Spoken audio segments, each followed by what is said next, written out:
Minister is not viable. One way or another, this week, next week, this autumn, or even next year, she is going to crash.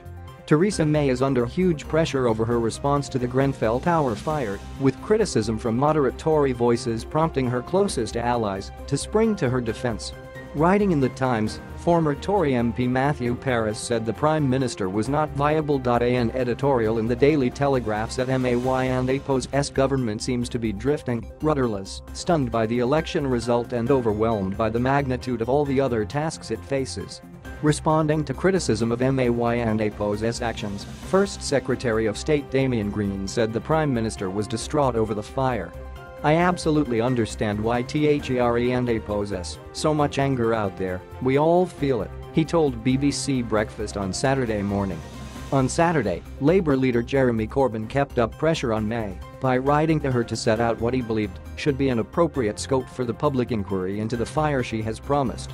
In his Times column, Paris said every move May makes will be scrutinised for further confirmation of the flaws we think we and APO's spotted. Her misjudgment after the Grenfell Tower disaster is a case in point. "Of course she felt for those poor victims, just as we all do," he wrote. "But she hates stunts and fears unscripted situations. What if she was heckled by angry residents?" London and APO's mayor, Sadiq Khan, took this on the chin, and nobody thought the less of him. But she fell prey, as with the TV debate she ducked to a fatal precaution. Many people online shared cartoons published in The Times and The Guardian encapsulating the criticism of May. Much of the anger stems from May and APO's actions in the days after the fire.